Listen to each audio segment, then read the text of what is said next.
With everything you have on your plate, earning your degree online seems impossible. But at Grand Canyon University, we specialize in helping you fit a master's degree in business into your busy day.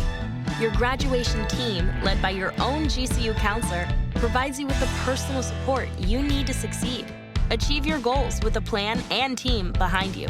Find your purpose at Grand Canyon University. Visit gcu.edu. Hey, Derrick, guess what? Hit me with it.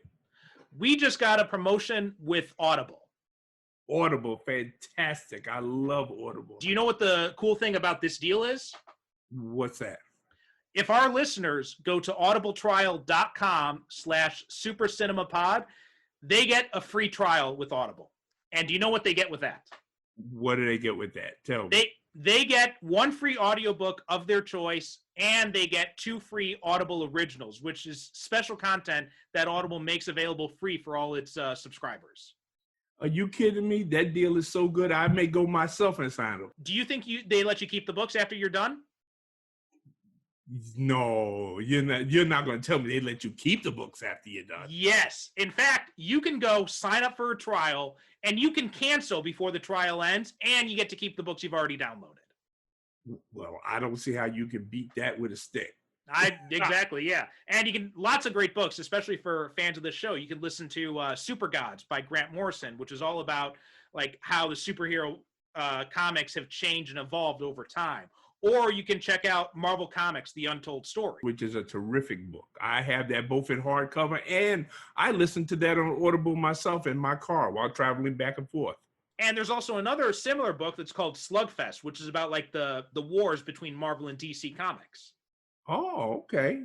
So that's another one you got to check out too. So yeah, head on over to audibletrial.com/supercinemapod and start your free trial right now. You get 1 free audiobook and 2 free Audible originals, and you can keep them even if you cancel before it's over.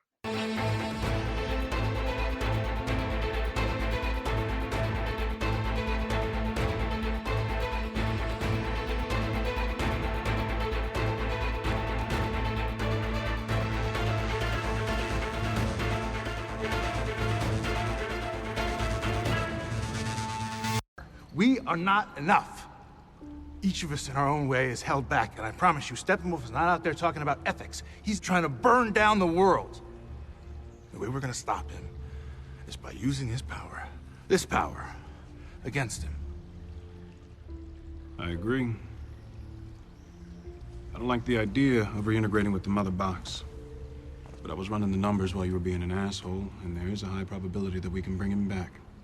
Right, but we mean bring him back in like a yay, he's back way, not in like a pet cemetery scenario. You lose something when you die. Even Superman. Maybe not his mind. Maybe his soul. I'll have a contingency plan for that. If he wakes up and you're the first thing he sees, you'll need one. Welcome to the Superhero Cinephiles podcast. I am half of your host, Perry Constantine. And as always, I am the other half, Derek Ferguson. How you doing, Derek? I am doing quite well, thank you. Had an appointment with the eye doctor today. How'd it go? Oh, very well. He checked me out. It was in relation to those other health issues I was telling you about. Mm-hmm. He checked out my eyes, and he said, yeah, other than the fact that you're blind as a bat, he said there's nothing wrong with it. Yeah, I've got something like 60/200 vision, something like that. But he said, your eyes are fine. Okay, cool. Yeah. So yeah, I'm doing pretty good. You know what? I actually, because we got a new a router for our house here for our internet, and so we were able to. Yeah, so finally I could set up my VPN so that it works on different devices for different things. So, which means I can actually use Amazon Prime Japan, which I've been subscribed to for like 2 years, but I've never been able to watch anything on there. Oh. And so I started watching The Boys, and I just finished the first season not too long ago. I'm not sure. Have you seen it yet? No, I have not. It is really good. Like, I've read some of the books. But it is, yeah, it's really, really solid work. I'm really enjoying it. I'm just about to start season 2, actually. And then And also the Mandalorian's back, so I'm all caught up on that. Watched the first 2 episodes so far. Yeah, I'm just waiting because I think that this Friday is going to be like the 3rd episode of the 2nd season. I'm just waiting, I mean, I have patience. I can do that. I'm waiting until the whole thing is up there, and then I'm just going to binge watch. Yeah, I thought about waiting too, but then I checked out Disney Plus, and I'm like, I'm gonna watch it. But yeah, it's like first 2 episodes so far, really, really strong, and apparently Baby Yoda's got a bit of a murderous streak in him. Apparently so, from what I hear this last episode, Yeah. like most babies, he'll put anything in his mouth. So like, yeah, he's working on this. I mean, it's not that spoilery, but he's on this mission where he's got to protect this like frog woman or something, and she's trying to transport her eggs, which are like the last of her family's line. Baby Yoda like eats like 2 or 3 of them. Good for him. I'm watching like eat this, and there's another scene where because he gets into them during like the ship has this problem. Mando comes down, he sees Yoda standing over eating one of the eggs, and then Mando's like, "How many of those did you eat?" And then Yoda just kind of like looks around.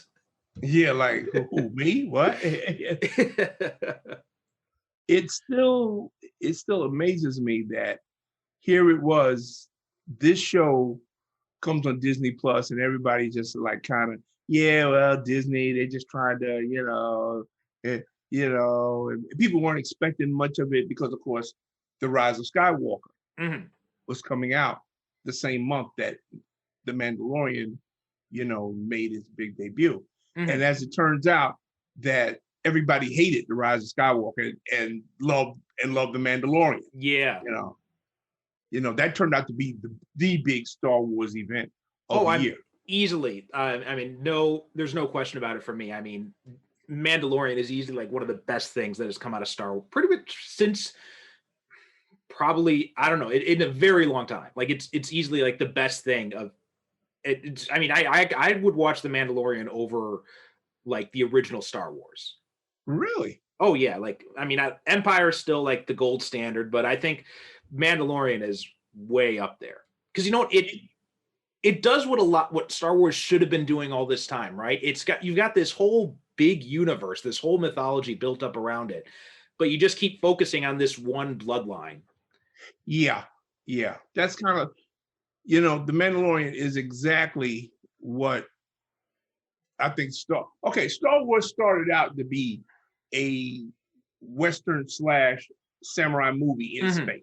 Yes. That's what it was. And it kind of got away from that. Like you said, it got caught up in the whole thing with the Skywalkers and everything like that, which I always say, the whole universe would have been better off if they had never heard of the Skywalker family, because all they did just come in and just fuck up everything. Yeah. They do. And it's all Qui-Gon's fault. Like if he did nothing, that kid would have stayed there on Tatooine and died there. Yeah. I mean, Skywalkers do nothing but screw up everything. But yeah, like the Mandalorian actually takes advantage, like you said, of this whole universe. And it goes back to that spaghetti Western vibe. Yes, yeah. That I think works very well for this thing. I mean, because let's face it, this is Lone Wolf and Cub. It is. They made, and know what? I'm glad they make no secret about it. I mean, I don't like it when creators, they try to be coy and say, well, no, it's not really that because we're brilliant. No, they were right in front of it. Yeah, this is Lone Wolf and Cub in outer space. In fact, totally. In fact, I wasn't really that interested in The Mandalorian at first, right? Because I'm not a big Star Wars guy. Like I like the movies, but like Boba Fett, I never really got the appeal. So I didn't really care too much about someone who looks like Boba Fett. And so I wasn't too excited about it. But then when everyone started talking about it and they started talking about how it's basically Lone Wolf and Cub in space, I'm like, oh, yeah. Now I got to see this. Bingo. See, there you go. It got you somebody who has no interest, no real, commitment to Star Wars. Unlike me, like who, like I saw the original Star Wars back in 1977 when it opened. So I've been a Star Wars, and I was in my senior year of high school. So I've been a Star Wars fan most of my life. So, I have like a commitment to it. But somebody like you who don't, see, and they got you into it by saying, oh yeah, well, it's Lone Wolf and Cub in outer space. And you said, what? Yeah, yeah.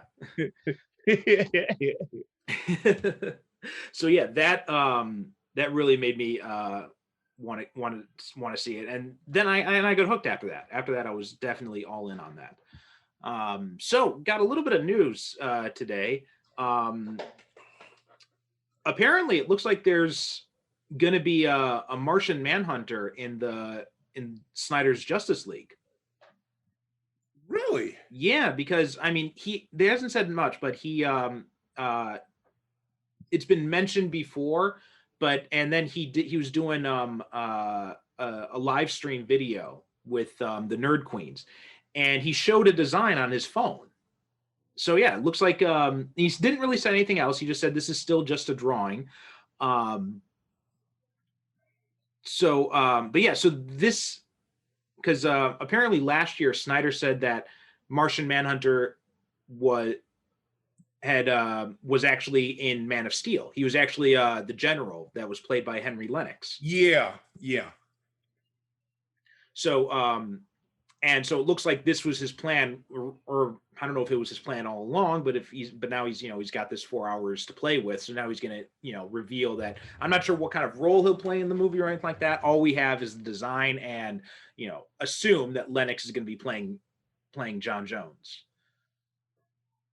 Which to me, and, we're talking about Justice League today, so we'll get into this more when we talk about the movie, because I've always been, like, for me, Martian Manhunter is Mr. Justice League. Right. I mean, he's like the key character in that lineup. He's been, up until recently, he's been in every single lineup of the team. Right. Yeah. And he's always been one of my favorite characters. Yeah, he's always been, to me, he's like, okay, when people talk about Captain America, they always say, okay, well, it's like, he's the Avengers. He's the heart and soul of the Avengers. He's Mr. Avengers. And I say, well, no, for me, it's Hawkeye. I feel kind of the same way about Martian Manhunter. When you talk about the Justice League, I think of Martian Manhunter as being the heart and soul of the Justice League. Because as you accurately point out, he's been in virtually every incarnation of the team. Yeah. And there's no other member of the team that can say that. And I think it was when Kevin Maguire was drawing it, and he was leading the team. Yeah. He's led the team on a few different occasions, I think. Yeah. But yeah, I always thought it was weird when I first started, because I first came in with Morrison's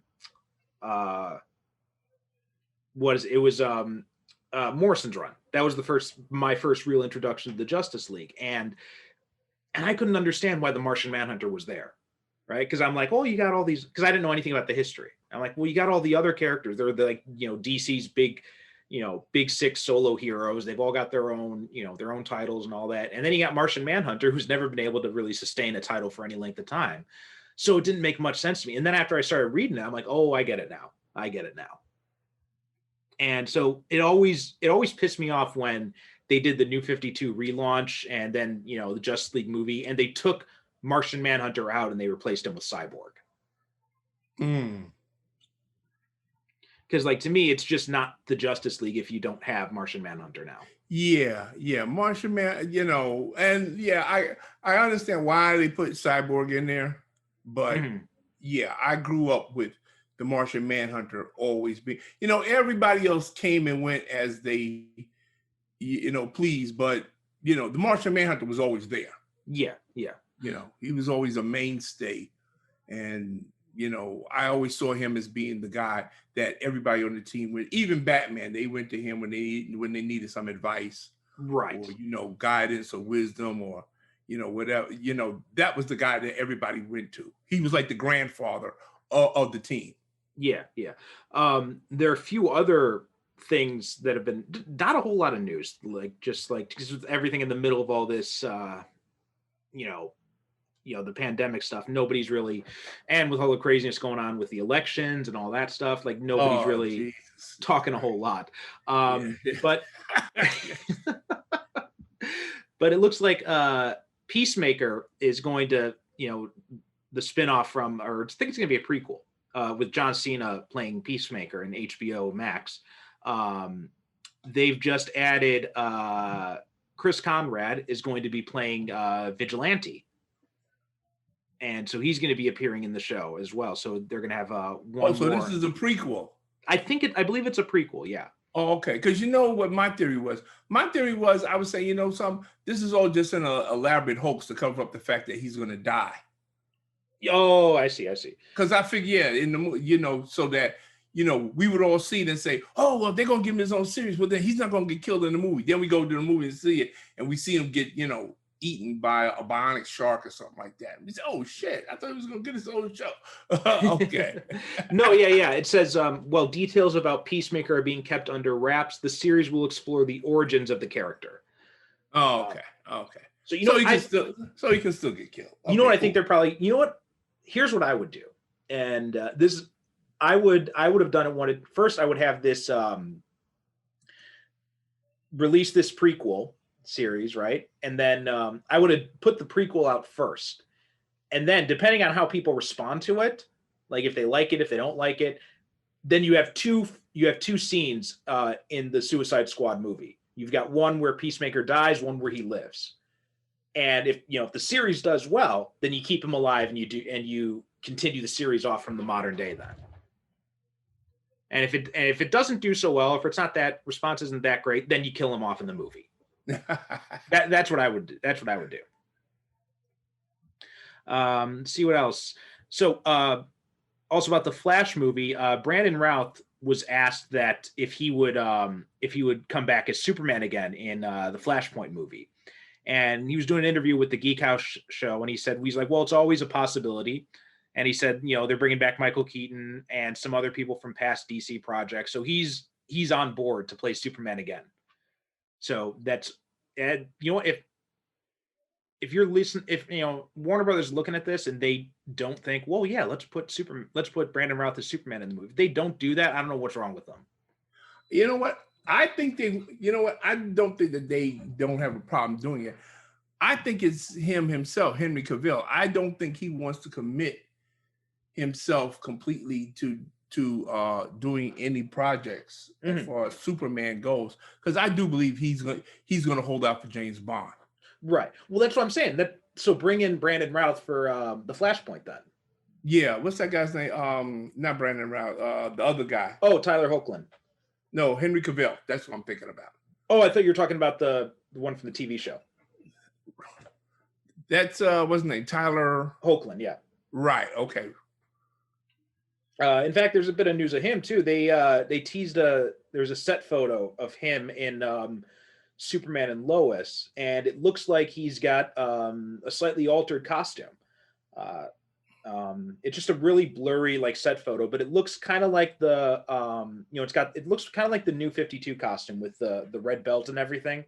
Yeah. So yeah, that looks like what they're going with for this one. And another piece of news, this is the last thing really to talk. Well, two other things. First, I don't know why they did this, but this movie that Ryan Reynolds is doing called Free Guy, right? Yeah. I saw the trailer for it, and I said, oh shit, I got to see this. That looks so much fun. Yeah, it sure does. It's been delayed indefinitely. Oh, give me a break. I know. Oh God, I'm just so annoyed with this stuff, and because it's already been delayed twice, and now it's just they don't know when they're going to. I'm just just put it on VOD. Yeah, I mean, really. I mean, seriously. Yeah. Just get, just sell it to Netflix or, like you said, VOD or Amazon Prime or something, and get it over with. I'm waiting. I'm surprised they haven't had whatchamacallit on there yet, because I'm actually want to see the damn thing now. What is it? The Mutants? New Mutants. Yeah. Yeah, I actually want to see it. They should just put all of this stuff on. Like I said, and I've been saying, they should either do one or two things. Either just release this stuff to some streaming platform or just hold it for next year. Yeah, period. That's it. And just stop, jerking us around with multiple dates. Well, it's going to come out next month. Well, no, it's not going to come out next month. Well, it's going to come out the month. No, it's going to come out at Christmas. No, listen, I don't care what you do. Just make a decision and stick with it. Yeah, yeah. And Wonder Woman 84, another one that's been, pushed around a lot, which leaves, forgive me, I got to make the bad joke. Okay. We're all waiting for Godot. Good one. I thought of that like last week, and I'm like, I got to remember to say that on the show. Absolutely. Listen, hey, you know what? How often would you get to use that? Oh, well, you know what? I'm going to be, trust me, I'm in bad joke training for when my kid's born. Oh, absolutely. Listen. Okay, so Wonder Woman 84, that's still set for Christmas. I believe so, but like we talked about last week, that who knows? Because even the head of Warner Brothers is like, well, we hope. Yeah. I mean, and you know what? I can understand. You know what? I'm not totally insensitive to the movie theaters, even though they got more money than God. Mm-hmm.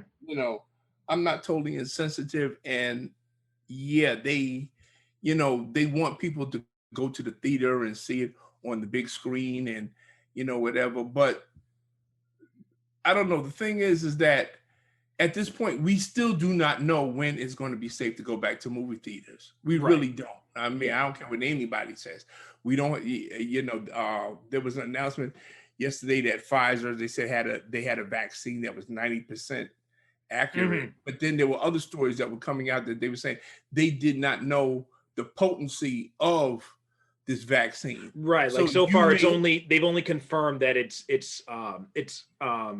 effective for like up to 7 days. So that's right. Yeah, exactly. So I mean, so what? So now I got to go back to my doctor every 7 days and get a shot.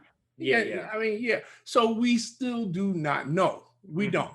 And I don't know. Movie theaters, I understand the studios want to get the maximum return on their investment, but sometimes you just got to bite the bullet and say, well, you know what? Because they threw in the towel with what is it? That movie by Christopher Nolan. Oh, really? Yeah, Tenet. They say, okay. Well, they just finally decided to release it. Yeah. They just said, okay, we're gonna push out the Blu-ray and put it on VOD and just call it a day. Yeah. And so anyway, one more thing. I read a little bit of news on WandaVision, and apparently the first episode leans heavily into the sitcom vibe. Like they even filmed it in front of a studio audience. Dick Van Dyke was kind of a consultant on how they did sitcoms back. Really? Oh, that's awesome. Yeah, I read a story about that today. They said, they was asking Dick Van Dyke, okay, well, how did you do this? And how did you shoot this? And how do we do this? And how do we do that? Yeah. But I heard that too, that they did the whole 50. Yeah, they had a whole studio audience and everything. Mm-hmm. Yeah. So I'm so excited for that. That looks like it's going to be so much fun. Paul Bettany said that, listen, he said, who knew I was so good at situation comedies? He said, I may have another career. Oh, I believe it. I mean, Paul Bettany had this kind of like weird, quirky kind of like his humor in Civil War was really good, right? Like when he walks through the wall and he's like kind of like, but I just, the door was open. Like I could definitely see him doing really well in the sitcom setting. Oh yeah. I mean there's a lot of things that don't excite me anymore, but WandaVision, I'm excited for that. I really want to see what they're going to do with that. Yeah, same here. Okay, so now the elephant in the room, the movie that we've been haven't talked about yet, but we've been kind of dancing around for a while, and I figured let's get it out of the way, and that's Justice League. Justice League is probably the one movie that we haven't reviewed as of yet, but we've talked about the most. Yes, I think that's definitely true. We've talked about it. It danced about damn near every episode we've done, especially when we talk about DC movies. Mm-hmm. But we haven't actually talked about. We haven't actually devoted an episode to it yet. So yeah, you're right. I mean, because this movie had just like such a clusterfuck of an origin story, right? Because they did Man of Steel. Man of Steel did really well. And by that point, like Man of Steel came out in what, 2013, I think it was? Somewhere thereabouts. Yeah. So it came out. I remember, yeah, because it was the same summer as Iron Man 3 and Logan, or not Logan, the Wolverine. And I do remember because that summer my expectation was that Iron Man 3 was going to be my favorite movie of the summer. Man of Steel was going to be a close second, and the Wolverine was going to be a distant third. And it ended up being almost a complete inversion of that list in reality. The Wolverine was far and away the best movie I saw that summer. Okay. And then, I go back and forth over which I hate more, Man of Steel or Iron Man 3. Oh God. Would you say, and I don't know, I've had this discussion with some other people, would you say that Justice League is by far the most controversial superhero movie to date? I think so. I was wondering about that myself. Yeah, I think so. I don't know. Yeah, I was gonna say maybe Batman v Superman, but now I think about it, like almost everybody hates Batman v Superman. Right. Like the only people who don't hate it are the Snyder fans. Yeah, everybody hates it. And I mean, this is a movie that we're still talking about and is in line for what really they're giving the whole damn thing a facelift. Mm-hmm. Yeah. And representing it as like a 4-hour miniseries now on HBO Max. It's going to be they're reshooting scenes. They're doing all this stuff. There's all the contention, behind the scenes with them bringing in another director to finish the movie and stuff like that. I mean, this is a movie that I honestly can't think of another movie offhand that has been as polarizing in recent years as Justice League. Yeah, I think you're right on that because Justice League, it's a movie that didn't please anybody really. Like it was like even people who hated Batman v Superman, like me, it's like, well, Justice League is a definite improvement over that, but it still got a lot of problems with it. And then, obviously the Snyder fans all hated it because Snyder got left production. So yeah, I think you're proud, and it's generated all this controversy since after. So yeah, I think you're right. I think I'll go along with that. But yeah, I mean, and so it came after Man of Steel did well, and at this point, right, Marvel's already become a juggernaut because this is post Avengers now, and the DC's like, well, we got to catch up. Yeah, so they rush ahead, Batman v Superman, and they put like all the Justice League characters in that, and then we get and then like right after that, we're gonna get like a Justice League trilogy. And then after Batman v Superman tanked, it became like, oh no, it's not gonna be a trilogy. It's gonna be parts 1 and 2. And then that downgraded again. It's like, oh, it's just gonna be one movie. And oh yeah, now Zack Snyder can't do it anymore. So, and it was just a case of like trying to run before you can walk. Yeah, that's a good way of putting it, because as I've said before in other episodes, the problem with Warner Brothers DC has always been that they've been trying to play catch up. Mm-hmm. They came out of the gate late. They didn't hear the bell.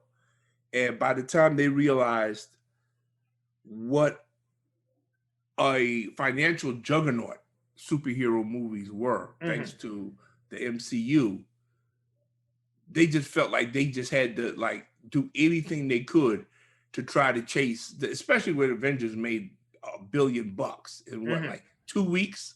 The suits at Warner Brothers went crazy. They said, okay, well, we got to get us some of that money. And mainly that's what Justice League is not. Okay, first of all, I should say to y'all folks out there, if you didn't like me before, you're not going to like me now, because I'm not going to trash this movie. And let me say something for a lot of y'all out there, hypocrites, because y'all profess to hate this movie so much, but there's some of y'all that have the Blu-ray and the DVD and you've seen it multiple times. I know myself, people that they profess to hate this movie so much. I said, well, how many times have you seen it? Oh, about 20 times. Why would you watch something that many times that you say that you hate? Okay, so there's a lot of hypocrisy involved in this movie. So folks, well, I mean, you got that. there's a lot of hypocrisy with superhero fans in general, I've noticed. Like, Oh, I mean, because you and I know people who, and yeah, I'll confess, I was guilty of this too. People who were, when it was just comic books, there were people who would continue buying the comic book even if they hated what was being done in the pages. yeah. And so yeah, that's just like kind of a carryover from that. I see it as, If for no other reason that they could bitch, moan, and whine about how much they hated it. oh yeah, yeah. Okay, so I'm not gonna waste anybody's time. So if y'all decide y'all want to, go listen to another podcast, I want to tell you right now, don't hate the movie. Mm-hmm. There's a lot of it I don't like. Yeah. But on the other hand, there's a lot of it I do like. It is not a totally worthless movie. More than anything else, when I watch, and like I said, I watched it today. And usually when I watch it, I'm sitting there and I'm just saying, oh, damn, if they had just did this, or if they had done, or if they took a little bit more time with that, or if they had tweaked this and everything like that.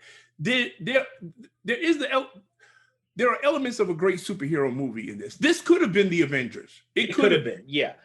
If they had taken, as the song says, if they had taken their time and did it right. Yeah. I mean, there is a lot of good. Even with Cavill's stupid CGI lip, like he plays a much better Superman in this movie. Oh, absolutely. Like after he comes back, like the scene when he's with Lois and and she's like, "Oh, you smell good." And he just kind of like quips, "Did I not before?" Yeah, yeah. And then there's a genuine warmth and humanity to his Superman and Clark Kent in this movie that we don't get in Man of Steel or Superman versus Batman v Superman, or whatever. Yeah, Batman. Yeah. There's a genuine warmth in this character, and I'm glad that you pointed out that scene with Lois Lane, because to me that's one of the major strengths of this movie, in that we have so many great conversations between the characters. Mm-hmm. All throughout the movie. The first one is when Aquaman and Bruce Wayne are discussing crime fighting techniques. Yes, yeah. He's, "Oh, so you mean you really dress up like a bat?" And he's like, "Yeah, well, I did it for 20 years and everything like that." And I said, "Well, of course, what else would superheroes talk about?" And so that there's the scene. My favorite scene in the movie is when it's Bruce Wayne and Alfred.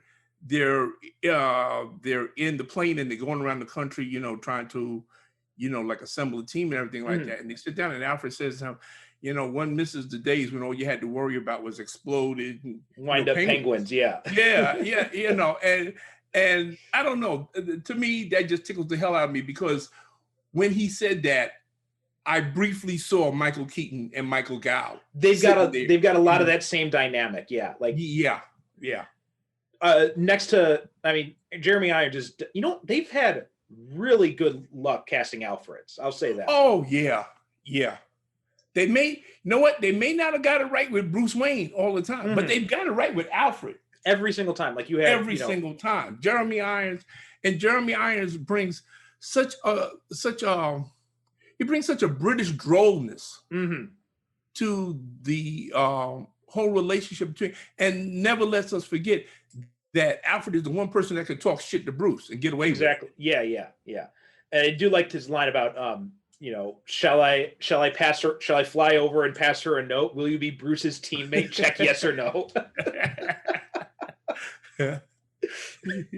Like I said, such great care. When there's Bruce and Diana, they're by the lake and, they're walking and she's telling him the history of,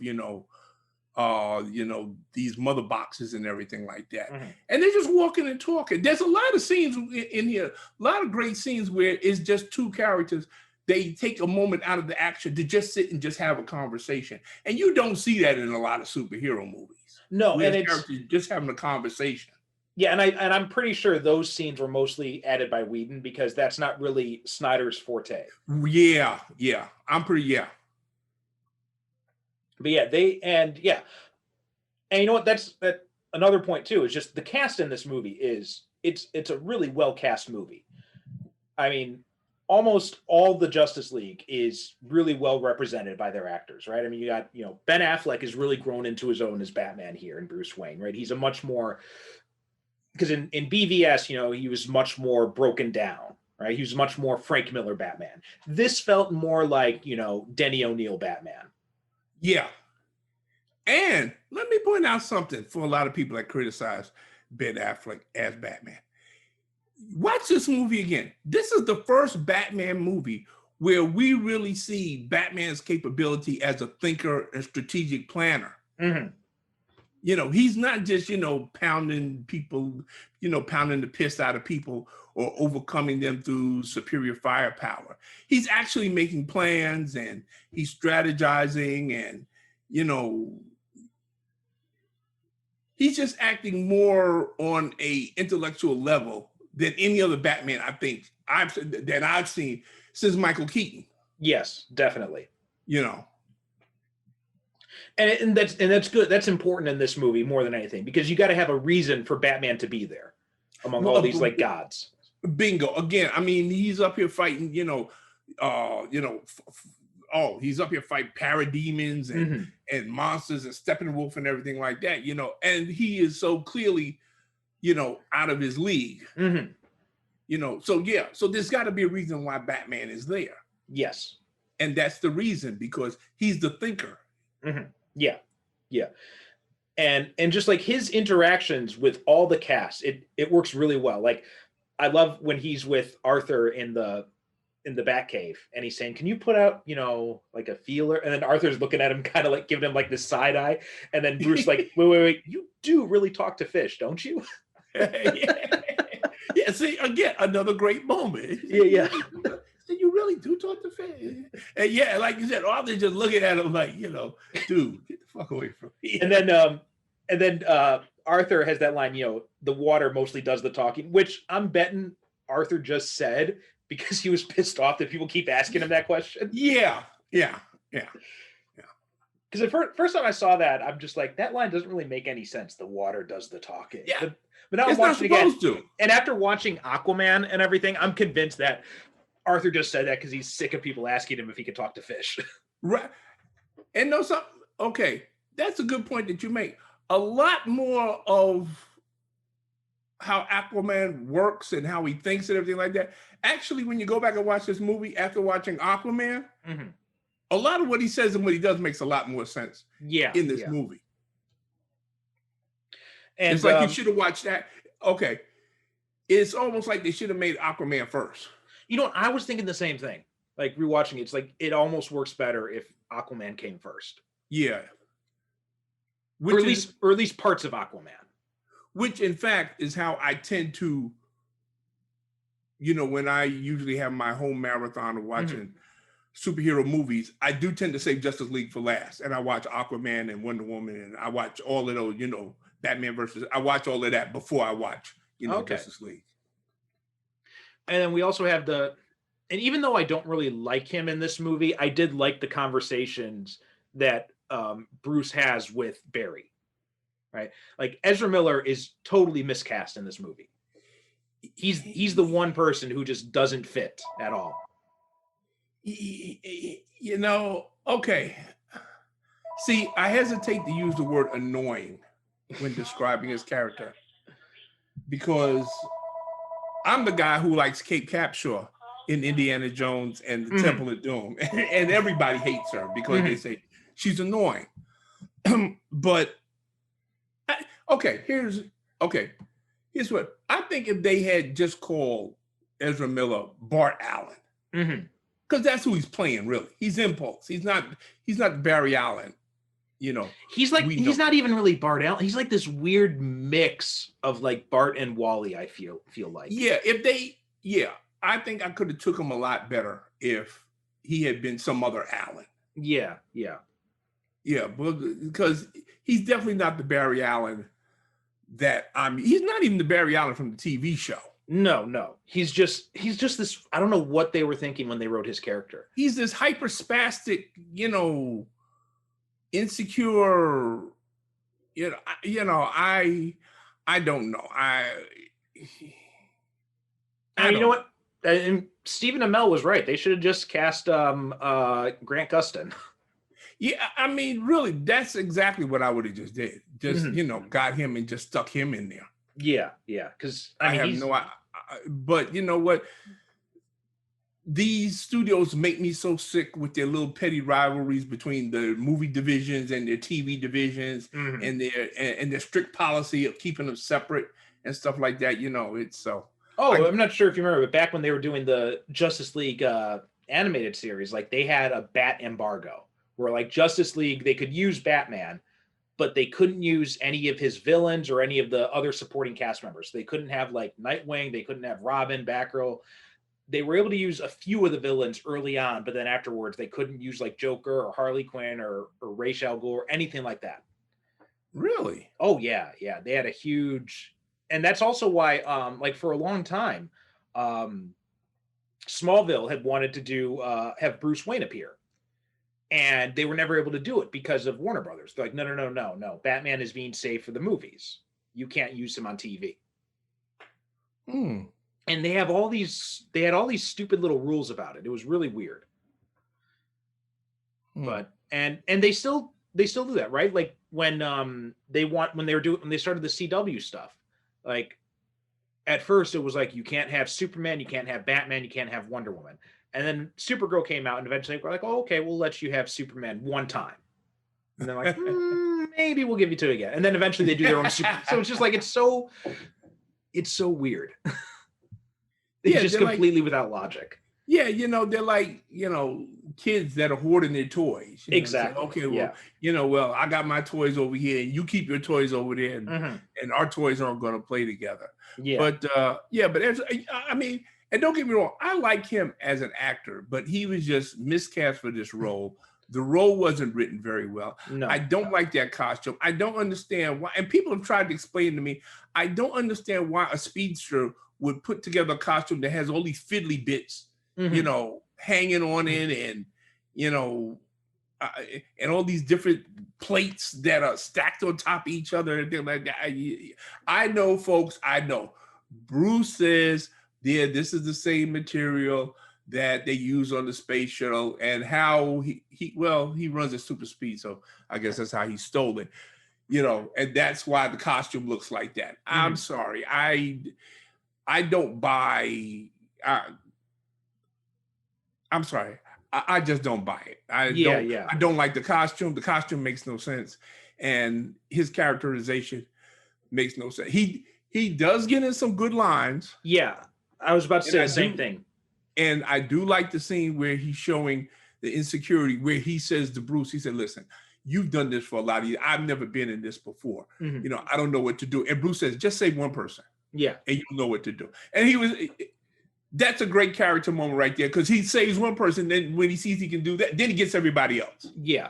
Yeah. So that's, I felt I was actually going to I was thinking of that line too, like that, because that's such a Batman response, right? You know, just like save one and then you'll know what to do. And also like, and he does have some other like funny little quips here and there. Like I like his line about, even though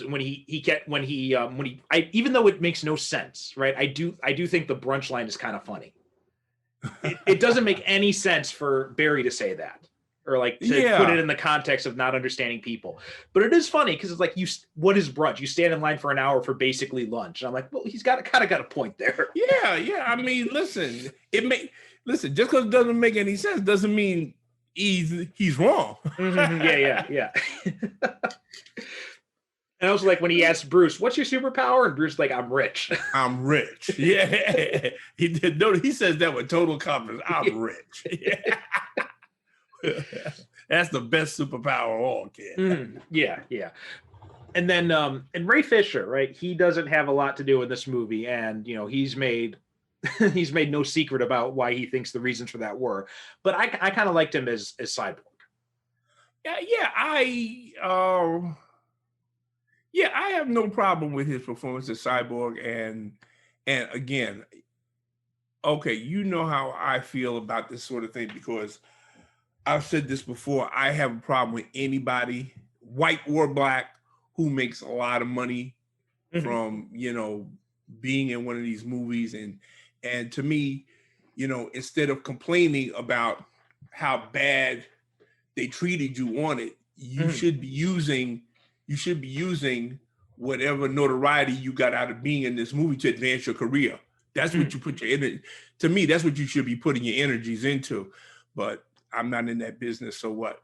Yeah, but I liked his characterization of Cyborg. Of course, he was acting with Joe Morton, and anytime who plays his father, and Joe Morton is the type of actor that you can't help but be better when you're in a scene with him. And again, the discussion that they have together, they have a scene where Joe Morton, he comes from the lab and he, you know, comes back home, and, you know, they have this whole discussion about what happened to him and how Cyborg's mother got killed in the accident, and how, and again, it's a nice little character scene. It's a nice little, this is a movie that is not afraid to have its characters talk to each other. Right. And have conversations about what they're doing and how they feel about what they're doing. For instance, the whole conversation about bringing Superman back to life, that's a great conversation because everybody in there has their own opinion about it. Should they do it? Okay, maybe we can do it, but if we can do it, should we do it? Aquaman says, well, if we bring him back, you know, there could be something of him that's gone. Barry says, listen, this may be some Pet Cemetery. Yeah. That's another great line when Superman comes back and he's like, oh, Pet Cemetery. Yeah, he said, yo, you know, Cyborg, he says, yeah, I think you know, everybody has their own opinion. Everybody voices their own opinion. And it says something about their own personality in their response to this. You know, yeah, it's enough that if I recommend Justice League for any reason, besides the outstanding action sequences, because I was watching it, like I said, I was watching it today, and I said, wow, you know, the action sequences are very good. And but it's also for those moments where we have the characters talking to each other. Yeah. Now, a few things I want to touch. First off, just a little note. Joe Morton's got to stop messing around with cybernetic technology. Yeah, yeah. That shit never works out for him. No. But you're right. Like the thing about, okay, so here's the thing about this movie that is, because you're right. That conversation is really good. And I do like that they all have their own reasons for approaching this. The whole problem is like a lot of the conversation is hinged on they accept for a fact that this can be done. Right. Like, and I'm just sitting there and I'm thinking, I'm like, how does Bruce even know that this will work? Right. Because it's but it's just like, because he knows nothing really about the mother box. He knows nothing about Kryptonian physiology. So it doesn't make any sense why he'd assume that, you know, Superman cells are just lying dormant and this can recharge them. Like it just feels so, out of left field for how they get from point A to point B. Yeah. And Bruce Wayne is not exactly like a leap of faith type of guy. Exactly. To just say, okay, well, you know what? I think it's going to work. So let's go ahead. You know, the Bruce Wayne I know, the Batman I know wouldn't do it unless he knew 100% it was going to work. That's another thing too, right? Like I kind of feel like Bruce's position, like the Bruce Wayne we know, he would be more closer to siding with Diana. Yeah. Right? Like you don't know what kind of stuff you're messing with. Right. Diana would be more like the one. She'd be more willing to take a leap of faith. Yeah. Right. Well, you know, maybe it'll work. You know, if we believe hard enough and if we clap our hands enough and we click our heels together 3 times, and Bruce would be the one saying, nah, we could end up with an insane Kryptonian on it. Like Barry said, it could be Pet Cemetery. Right. Yeah. So like, a lot of so the conversation is good, but the points of view don't really fit the characters. Oh, okay. Fair enough. That's one of the things. Another thing is this whole movie, doesn't it kind of feel with the Superman stuff that it's set in a world that it's a sequel to a very different Batman v Superman? Yeah. Because, it's not the same one I saw. I know, because you've got the whole world is mourning Superman. They talk about how he was a beacon of hope. And I'm just like, did we watch the same BVS? Because I don't remember any of that in there. I don't remember none of that shit. I remember everybody ready to burn Superman in effigy. I don't remember anybody looking at him as a beacon of hope. Alien go home and yeah. And oh my God, he's going to take over the world one day. And that's what I remember. Since when did Superman become this shining beacon of hope now? Yeah, I mean he was looked at completely. He was treated with nothing but suspicion and disdain in both Man of Steel and BVS. So it feels like they jumped over a movie here. Yeah, yeah. Especially when you look at the timeline, Superman obviously didn't have enough time to build up enough goodwill with the people of the world where they would mourn him like this. Oh, and yeah. we do see in this movie that the whole world is mourning for him. Yeah, yeah. And yeah, you make a very good point, because you say, well, wait a minute. Didn't they watch their own movies before they made this one? Mm-hmm. Yeah, and I guess that's part of the whole, we're trying to shift away from that. Yeah, and again, like I said, this was a movie that they pumped out real quickly. So yeah, they had to make leaps of logic, like the one you just pointed out, as far as the characterization go. And they do it quite a bit in this movie. Yeah. There are quite a few leaps of logic to get us to where we got to go. Yeah, and one of those, and part of the reason they did that is because the producers, the execs at Warner Brothers, if this movie didn't come out on its release date, right? If they had delayed it and waited until Snyder could come back or whatever, or not rushed it into, they would have lost out on their year-end bonuses. So that's really why they're doing here. Oh, okay. Well, listen. And also, the scene when Superman is resurrected, like, this is another example of something that it's just like, there's a lot of good parts in it. There's a lot of good moments in the movie. There are a lot of good character stuff, but the story itself, it just like taking these leaps, because Superman comes back and he's like in this rage, and he's like, you can understand it with him being, acting out in shock because he's just been resurrected, right? I can understand that.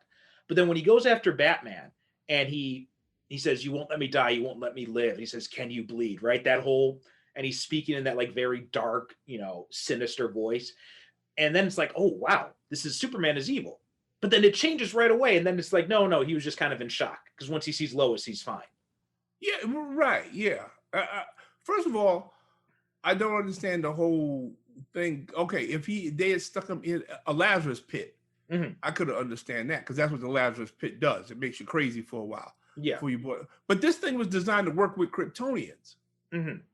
So why would he be crazy when it comes? Unless, of course, it was, I think box. I think that's the idea, is it's because the mother box being interacted with it as well. But see, once again, this movie itself, okay, going back to what you just said, this is something that should have been discussed, and it should have been pointed out. Okay, well, you know what?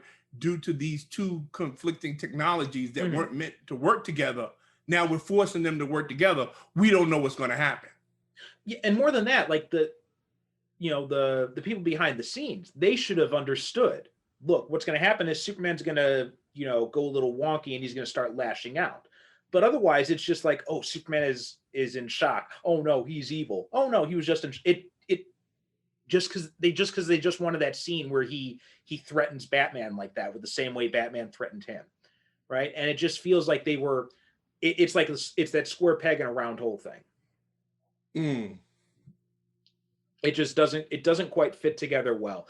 But I will say that scene when Superman's fighting off the Justice League has one of my favorite moments in the movie, when Barry's running at super speed, and everything's like in slow motion for him, and then you see Superman's eyes move at normal speed, and you're like, oh, yeah, shit.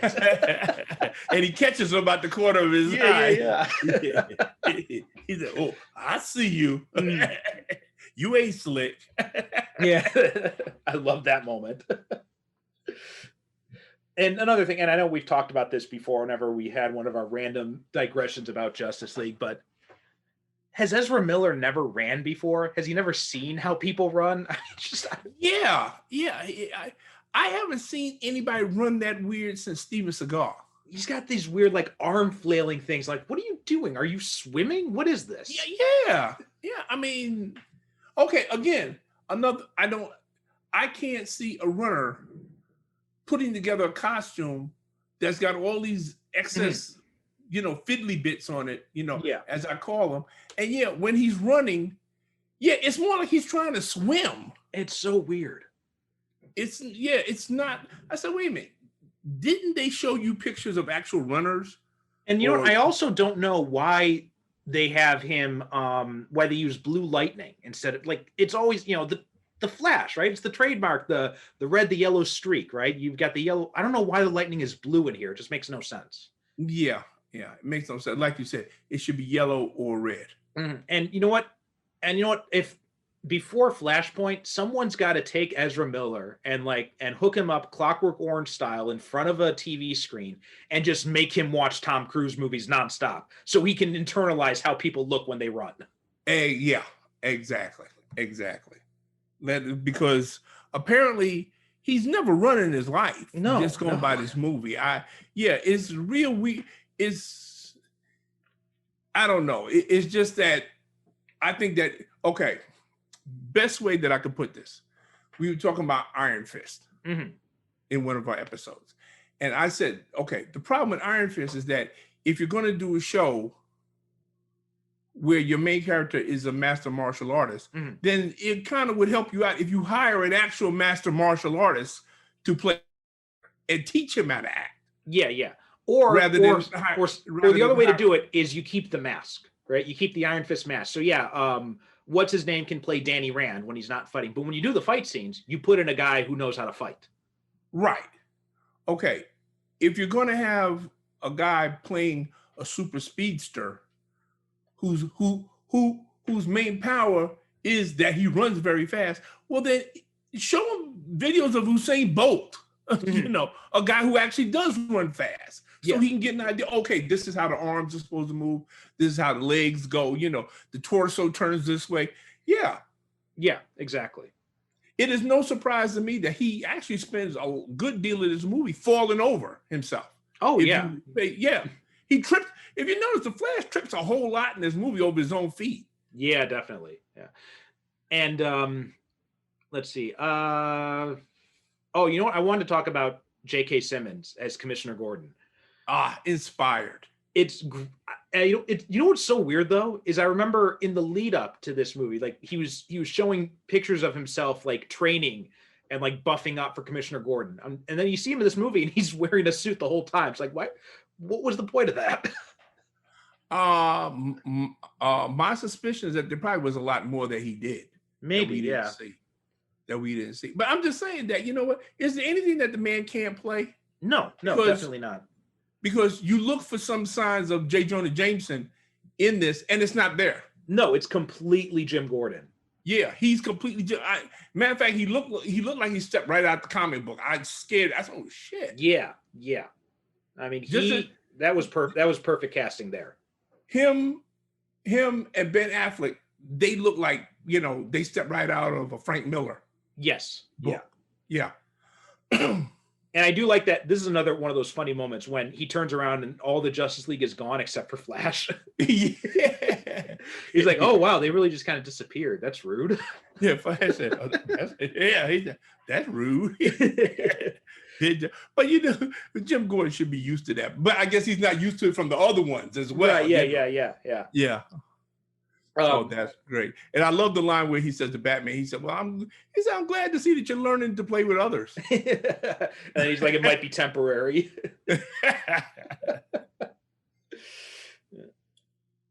Oh, and then I was just about to mention something. I completely lost my train of thought. Well, let me give you a thought, because I definitely wanted to get your take on this, as this is in a movie of a whole lot of controversial things. This is probably one of the most controversial. The villain of the movie, Steppenwolf. Oh yeah. I mean, I wouldn't say he's controversial. I'd say he's just kind of bland. Okay. I mean, he's just. You go ahead. You give your thoughts on him. No, you know what? I'm trying to figure out what all of the problem. Apparently, the problem with Steppenwolf that everybody has is that it was Steppenwolf and it wasn't Darkseid. Yeah, see, I don't care about that. That doesn't bother me.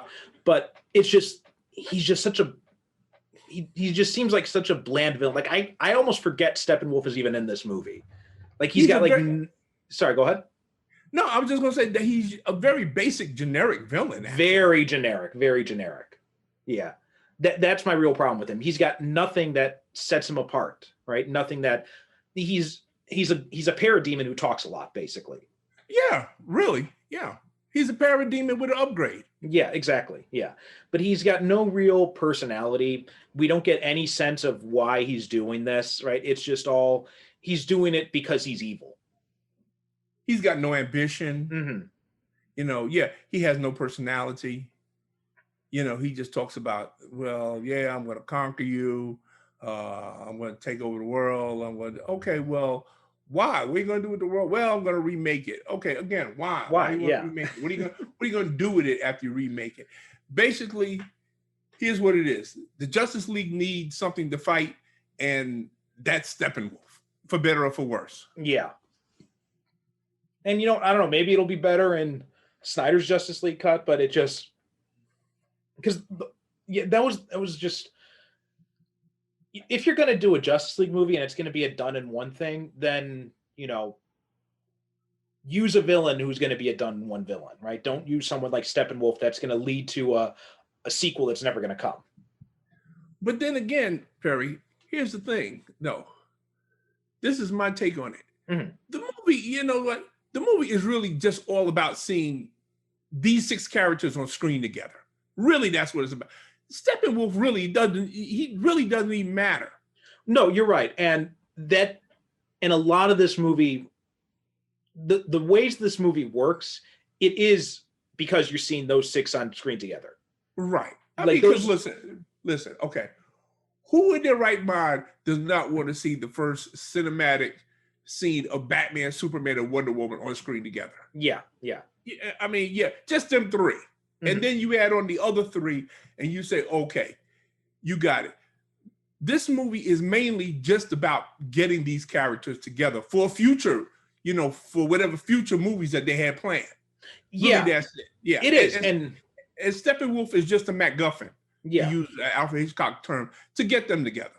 Yeah. And I get that. It's just, it's such a disappointment when you compare it to how the Avengers got on screen together, and how absolutely, how not only was that just amazing to see, right, that scene where you see Iron Man, Captain America, and Thor all standing on screen together for the first time, right? That's an amazing moment, but it's an earned moment.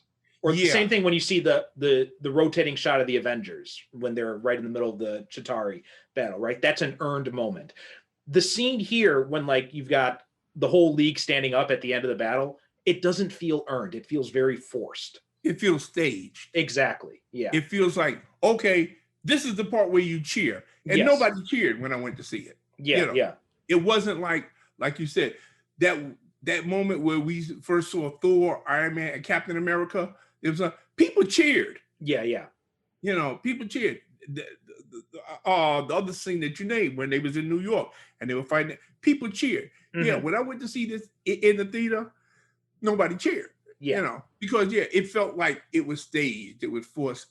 It was an artificial moment designed to elicit a response from us. That, as you said, was not earned. Right. Yeah. And that's the main problem. It is great to see these scenes of Ben Affleck and Henry Cavill and Gal Gadot and all the rest, really embodying their characters. And they do good work in this. I'm not going to take anything away from them.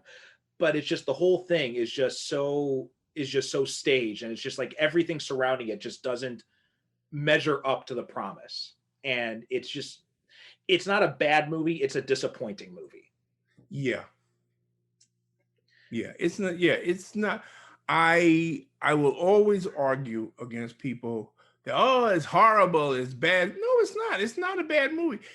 I watched it today and I was very entertained. I haven't seen it in about I would say a good 6 months. And I was saying, yeah, you know what? This ain't bad. There's a lot of good movies. There's a plethora of good moments in this movie. And like I said, I think the action scenes are very well done. I love the action scenes. Yeah. You know what? And I especially love the little bits. Like, for instance, when we see Batman, when he does his little action things, we hear the original Danny Elfman Batman theme. That was another thing I was going to mention is that, so Whedon replaced Junkie XL was Snyder's composer on this, and Whedon replaced him with Danny Elfman, which I think was a good idea because Danny Elfman, he works in the Batman theme. He works in the Superman theme, the John Williams Superman theme. Yeah. When Superman finally comes back and he pounds the shit out of Steppenwolf, we hear the Superman theme. I said, oh, okay. Now somebody knows what they're doing. Yes, yeah. And I mean, Danny Elfman, he's one of those guys. Him and John Williams, they defined superhero music, basically. Well, absolutely. I mean, we said this in our episode when we were waxing about what was it? Superman. Mm-hmm. Superman. And we spent about 20 minutes talking about the Superman theme alone. Yeah. Oh yeah, definitely. I mean, that's like the most iconic superhero theme of all time. Mm-hmm. And we talked we mentioned a little bit, but Jason Momoa, this is when we first got his there's a lot of it's so funny when you watch this compared to watching Aquaman. It feels so much like he's trying to be a badass and he's trying to impress everyone, and in Aquaman it feels much more natural. You know what I mean? Yeah. And but I did like the line when they're in the troop carrier, and he praises, he's like, talking about how hot Wonder Woman is, and then she kind of wraps the lasso around his ankle. He starts being truthful about how he doesn't want to die. It's kind of fun. You know what? They should have, I know that they were trying to make like the Flash kind of like the comedy relief of this movie, but it should have been Jason Momoa, because he naturally is a funny guy. Yeah. He can be very funny without even trying. And yeah, you're right. He kind of works a little bit too hard at the whole badass routine in this movie, but I'm willing to overlook it simply for the fact that I just enjoy him as Aquaman so much. Yeah, same here. I mean, it's pretty hard to, I don't know. You were talking about the casting, and we have so many people in this movie. Like, I mean, for now, Gal Gadot, for an entire generation, she's going to be Wonder Woman. Oh, definitely. Just like Linda Carter was the Wonder Woman for an entire generation. Jason Momoa, for an entire generation, he's going to be, Aquaman, this guy. Yeah, Aquaman. He's going to be Aquaman. Ezra Miller is not going to be a Flash's generation of the Flash. No. They're going to look at Grant Gustin. But go ahead, Ben Affleck. Ben Affleck, I think that years from now, we're going to be looking at him as a missed opportunity, because I firmly believe, based on this movie, Suicide Squad, and Batman versus Superman, that we could have had the best live action Batman in Ben Affleck. Oh, without a doubt. Without a doubt. Yeah. I think if he had, here's the problem. He never got to have a solo movie as Batman.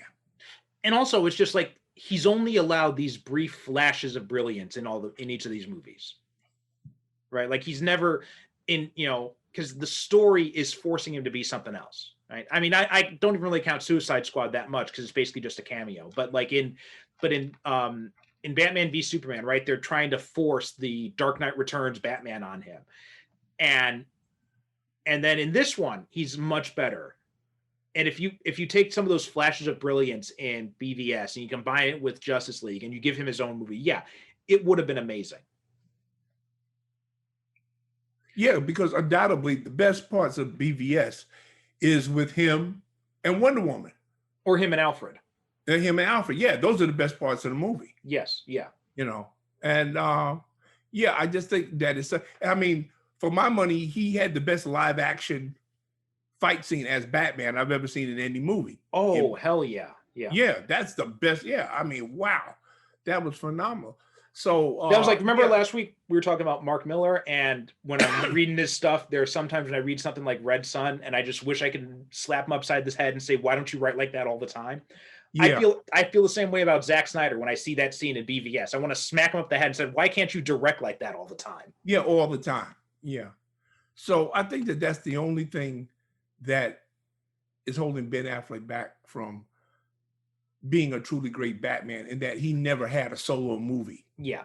of his own, where we just saw him as Batman doing Batman shit. Yeah.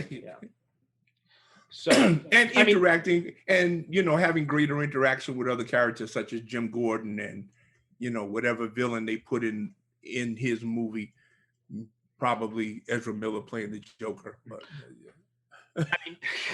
fortunately, we are going to see more of Ben Affleck as Batman. So fortunately, this isn't the last outing, right? Because he's going to be in the Flash movie.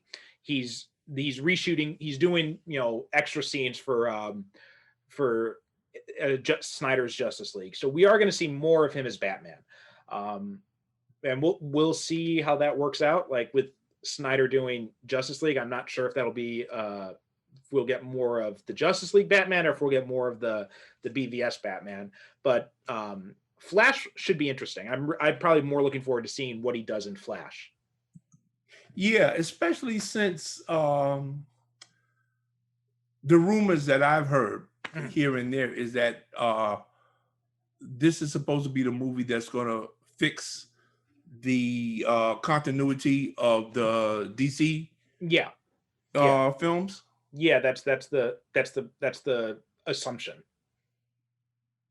But nothing confirmed, but that's the assumption. And it makes sense because that's what the Flashpoint comics did, right? They created the New 52.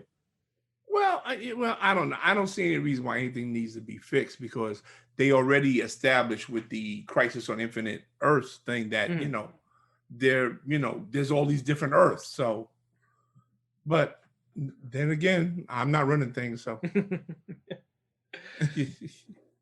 you know what? Another thing I had about this movie that really kind of annoyed me is that plus that whole thing with the Russian family, that's one of Whedon's weak points, is he wants to focus in on these normal people in the midst of all this, and it just kind of feels tacked on.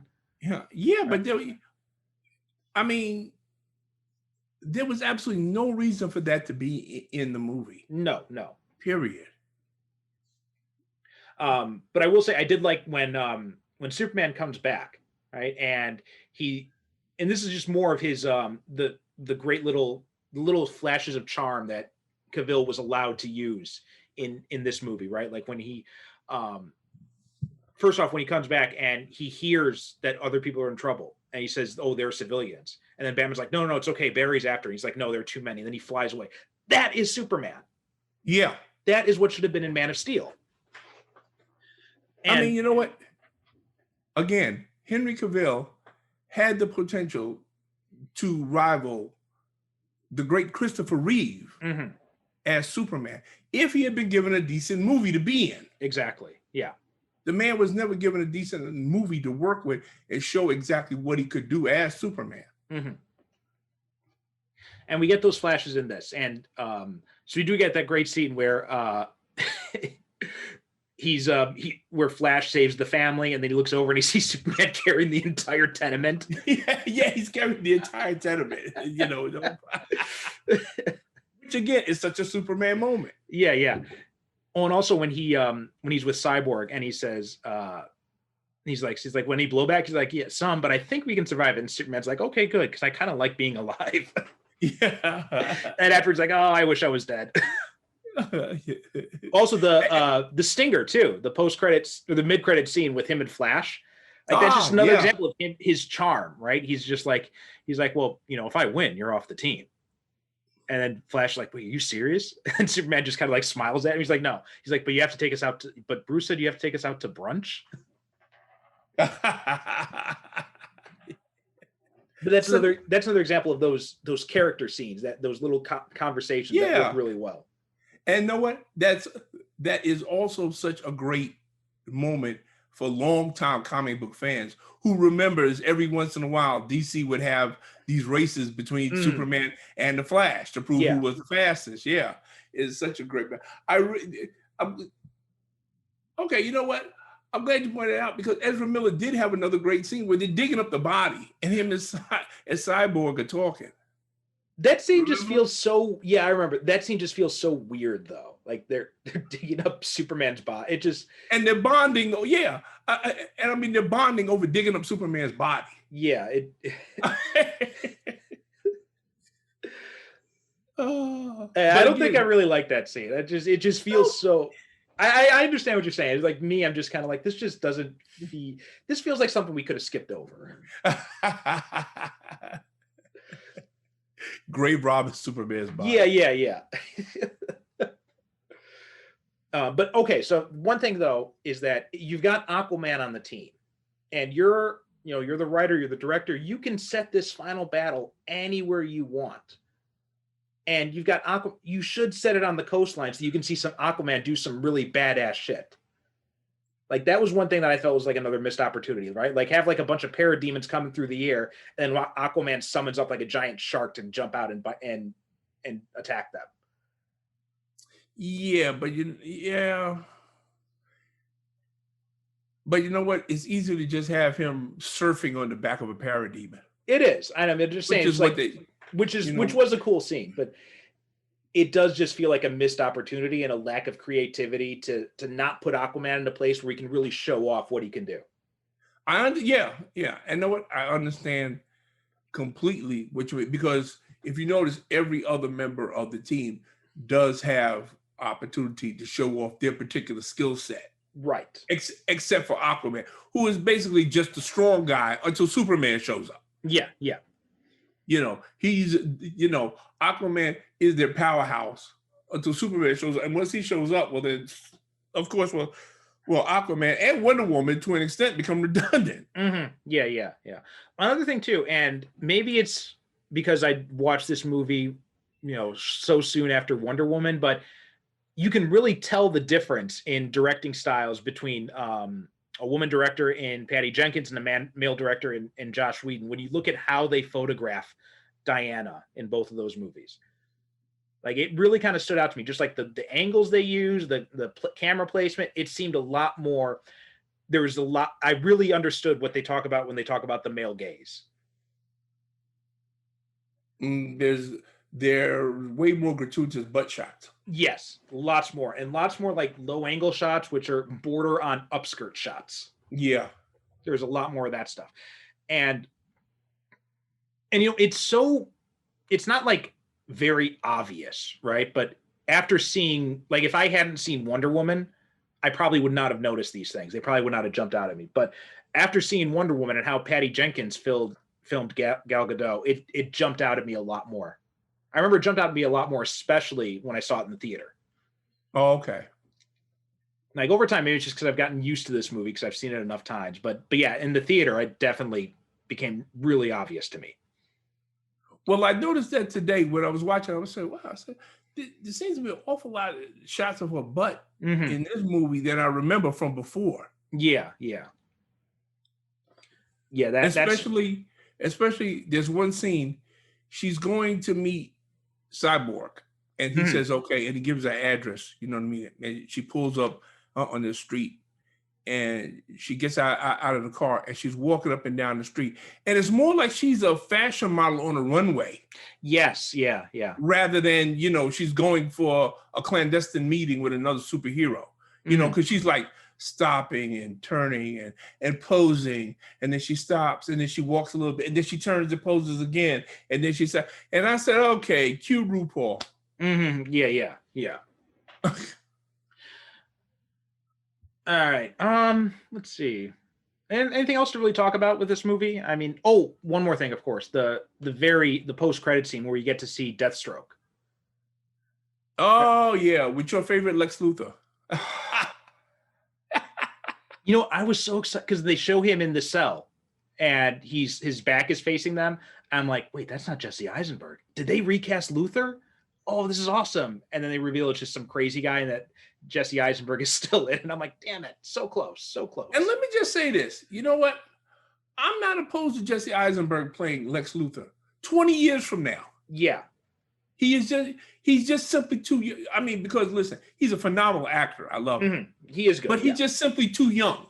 That's all that, He's too young, and just the way his character is written is just so, he's much more Mark Zuckerberg than like Walter White, for example.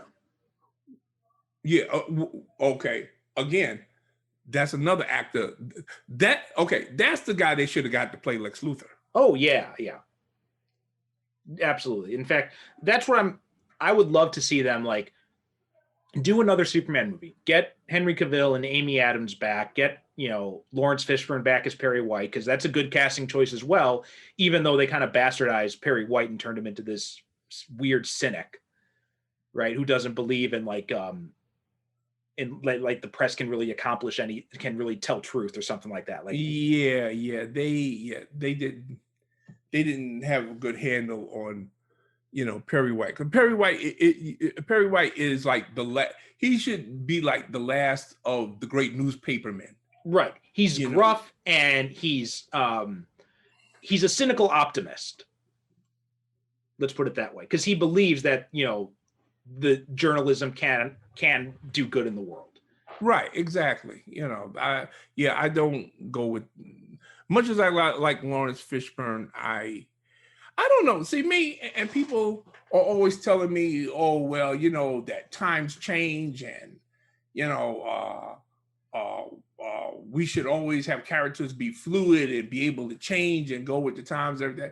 Okay, I have nothing against that. Really, I don't. As a writer, I appreciate the fact that characters have to grow and change and they have to mature and they have to evolve and so.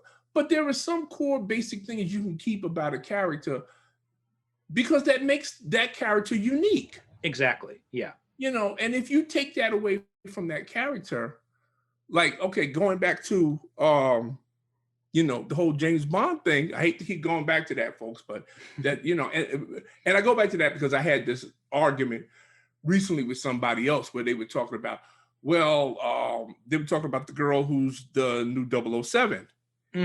In this movie. And it gobsmacks me that people, when I say to them, I said, well, you do know that 007 is just a number. There was a 007 before James Bond. James Bond is the character. 007 is the designation of his number. But this person I was talking to was idiot who had never read any of the Ian Fleming novels. So he didn't know what the fuck he was talking about. Yeah. So, anyway, so I was saying to him, so he said, well, I don't understand. James Bond could be a woman. Why can't you do that? I said, no. I said, when you steal a car and you file off the numbers and you paint the car and you present it as a brand new car, that's Grand Theft Auto. Yeah. I said, it's the same with a character. Yeah, you do not file off the, and, give it a brand new coat of paint and just say, okay, this is a brand new character. No, it isn't. Right. Then you're just I agree with you with that. I mean, you got to keep those core principles. If you don't, then why are you writing this character? It doesn't make any sense. Yeah, exactly. And plus, it's not like wait a minute. And sorry, both you and I, we've had plenty of conversations about this. The bastardization of characters that we've loved, that we have seen, just for the sake of changing the character. There was no good reason behind it. Right. But the writers just did it because they just said, well, I didn't like the way that character was done before. Well, then why? Okay, well, then why did you want to do the character? Yeah. If you don't like the way the character, if you can't find that core of the character, then you shouldn't be writing that character. Right. Like we said before with Snyder, he said, like, my whole thing was I wanted to make Superman grown up. Like, you don't have to make Superman grown up. Like, if you think Superman is a character for everybody, he's not just a character for adults. Sorry, go ahead. No, I was going to say, you and I, again, something that we've talked about before, that's a large part of the problem with comic books in general and superhero movies, in that they insist on making these movies for adults. And, there's nothing in them, for younger audiences, that appeals to them. Right. Because they're making these movies for 50-year-old white guys that have been reading them, since they were 10 years old. Yeah. And these guys insist that these characters grow up along with them. Right. I remember I think it was Greg Rucka who said the fact that it's a Superman movie that I can't take my 10-year-old nephew or whatever to see is a travesty, right? He's like, Superman should be at the most a PG rating. And he was right. You can't really argue with that because Superman is this character who should be for everybody. It shouldn't be just for adults. Yeah, I've told this story many times before. When I went to see Man of Steel, I'm in the lobby, waiting to go into the theater, and there were all these kids that was, they was excited to see Superman on screen. This was their first Superman movie they was gonna go see and everything like that. Okay, going to the movie. About 45 minutes into the movie, I'm hearing kids snoring, or they're asking their parents, can they go home? This is boring. And see, that hurt me to my heart, because any kid going to see a Superman movie, that should be a magical experience. Exactly. A kid should fall asleep or be wanting to go home. Yeah, I agree completely. And taking it back to Perry White, that's like the people who say, well, you got to change with the time. Well, even you look at real journalists, they're not all cynical, right? There are journalists, real journalists out there who believe that journalism is important, that it can have an impact and all that. So it's not like it's unrealistic to have Perry White be an optimist about what journalism is capable of. So as a matter of fact, you have Perry White as a counterpoint to the popular opinion. Exactly. Of what journalism is now, in order to show people, okay, this is what journalism once was, and it could be that again. Right. Because we have guys like Perry White who still, who still believe in the power of true journalism. Perry White is a very important character in the whole Superman mythos. I've loved him in all of his incarnations. I love the Great Caesar's Ghost thing. I've always been of the opinion that, much like Jim Gordon, he figured out a long time ago that Clark was Superman. He just never said nothing. Yeah. Because he's not a stupid guy. Right. And also, I think another one you can put in that column is Joe Robertson in Spider-Man. Oh, right? Yeah, absolutely. Yeah. Robbie knows Peter's. And in fact, they reference that in Spider-Man 2. Right? You remember that there's that scene where Robbie says something like, I heard Spider-Man was there, and he's kind of giving Peter this look. And it's like, oh, he knows what's going on. Oh, yeah. Oh, he's not a stupid guy. He figured it out long ago, but he said, you know what? He's doing good out there. So why should I upset the apple cart? Right. Exactly. Yeah. And same thing with Superman. That's, you put him in like, because everyone said that about Man of Steel and BVS, right? Oh, well, Superman's not realistic anymore. Well, but then you look at Winter Soldier, right? Steve Rogers, Captain America, stands apart in that movie. And he stands out even more because of the world that you put his ideals up against. Everybody said you could not do Superman traditionally the way Superman is presented. They said that would be impossible to do in a movie today. And then what did Marvel did? They made Captain America. Yes. Yeah. And they put the lie to that, because this is Captain America with his traditional values and everything like that. And like you so accurately state, the fact that they put him in today's world, that's the whole conflict with Captain America and the world he's in. Can he hold on to those values and all of the things that make him who he is in this new world that he's placed in, where everybody's telling him that everything he believes in doesn't matter anymore. Right. Yeah. And he's telling them, no, it doesn't. Okay. All right. So I think that's basically any final things you want to say about Justice League? Only that, for the 5 or 6 of you that are still listening.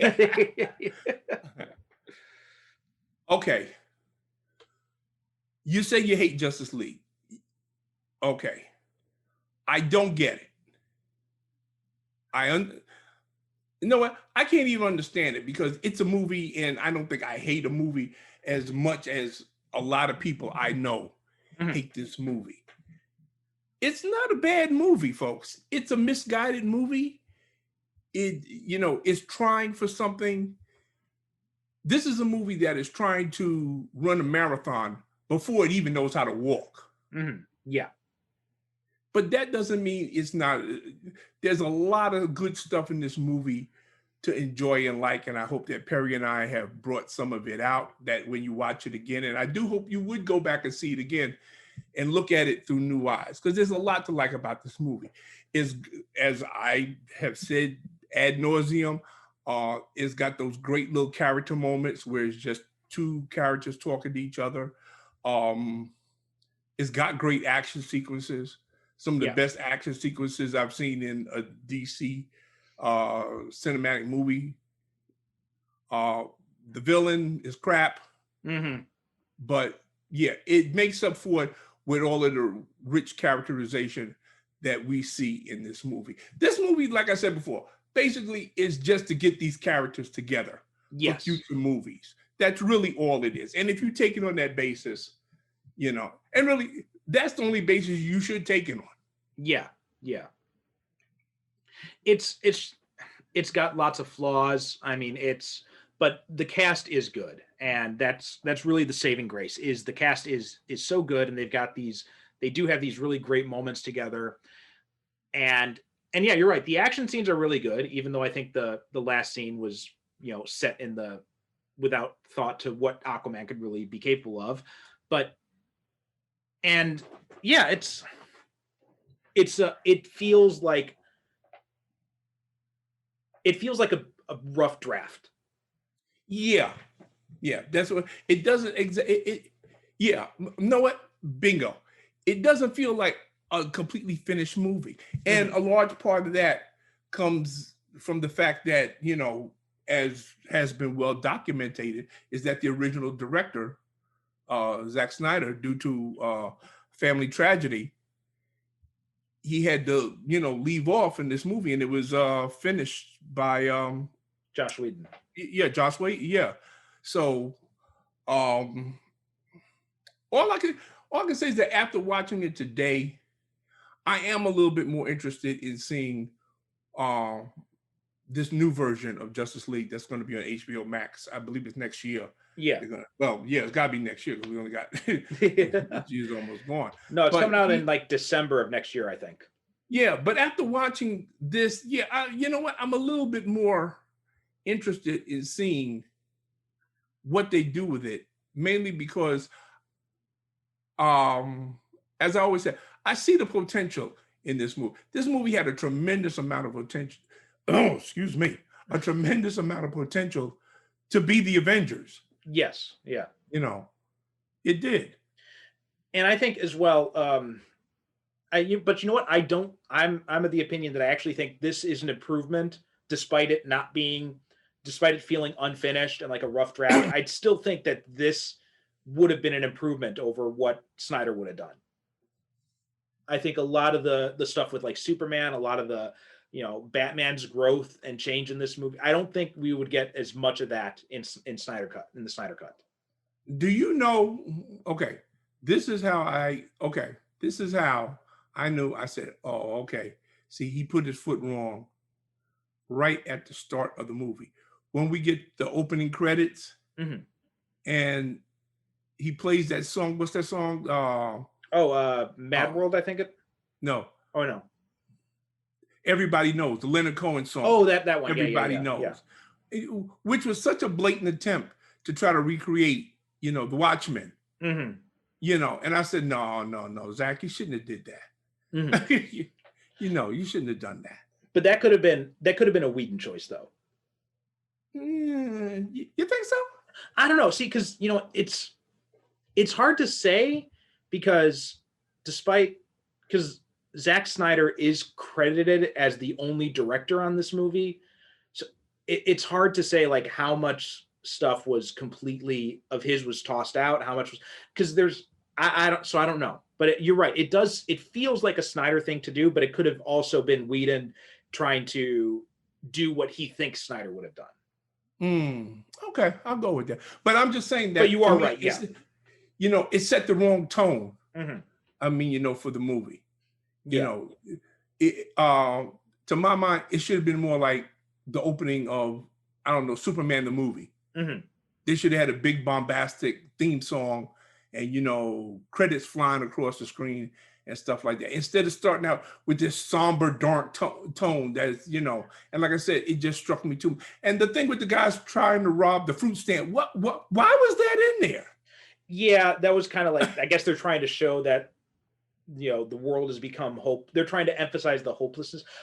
From a story point of view, I understand what they were trying to do, but it didn't quite, they didn't stick the landing.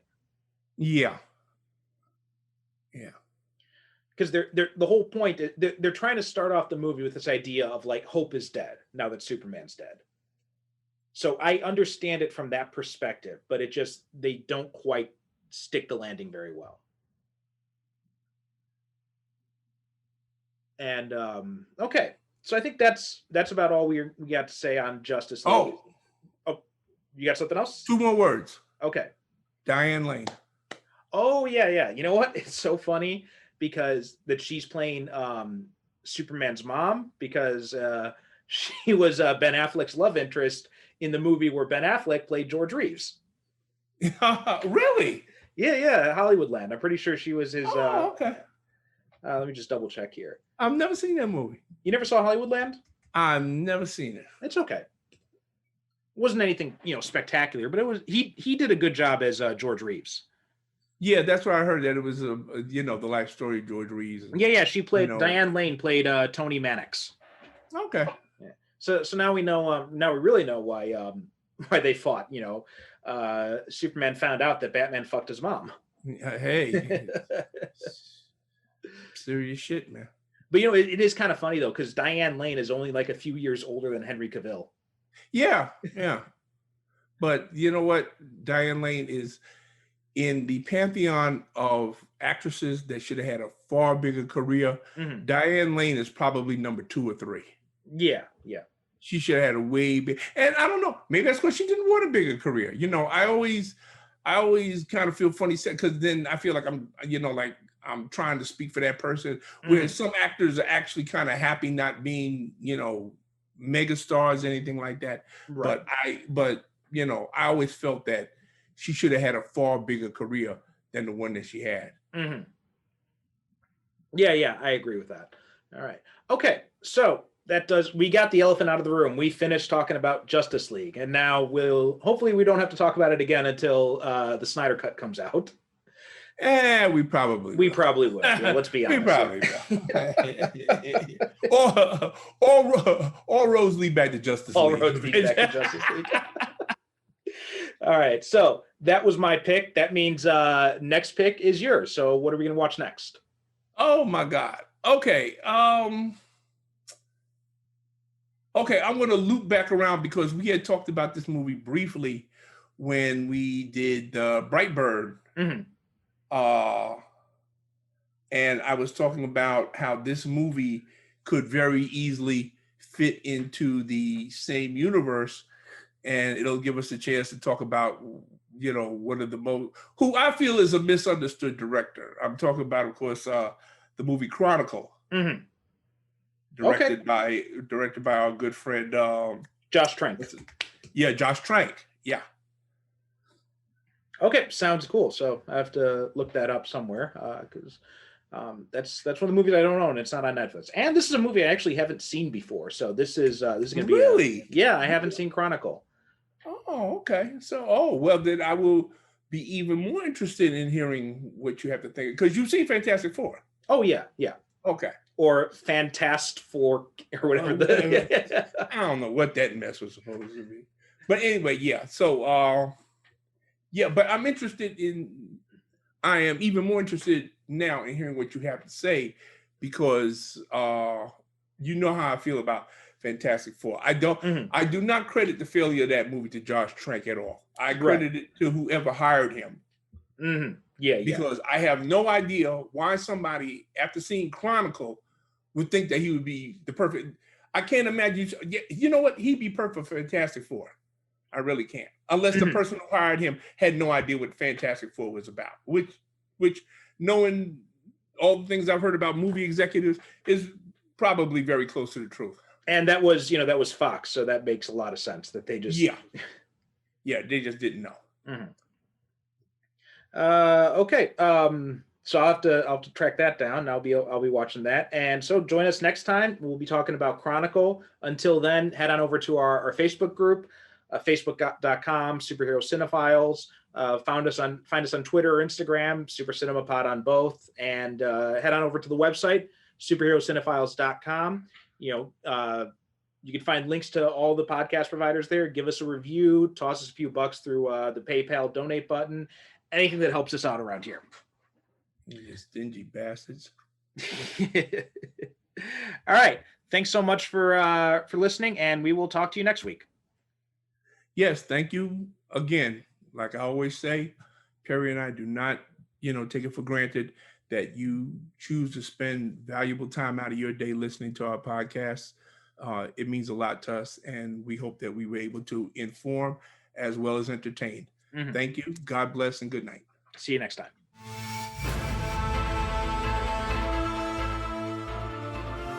Thanks for listening to the Superhero Cinephiles podcast. If you have any questions or comments about this or any other episode, or if you have a superhero movie or TV show you'd like us to cover in a future episode, you can email us at superherocinephiles@gmail.com, or you can also visit us on the web at superherocinephiles.com. If you like what you hear, leave us a review wherever you get your podcasts. Each review helps us reach more potential listeners. You can also support the show by renting or purchasing the movies discussed, or by picking up our books, all of which can be accessed through the website, as well as find links to our social media presences. The theme music for this show is a shortened version of Superhero Showdown, a royalty-free piece of music courtesy of BesleonStudios.com.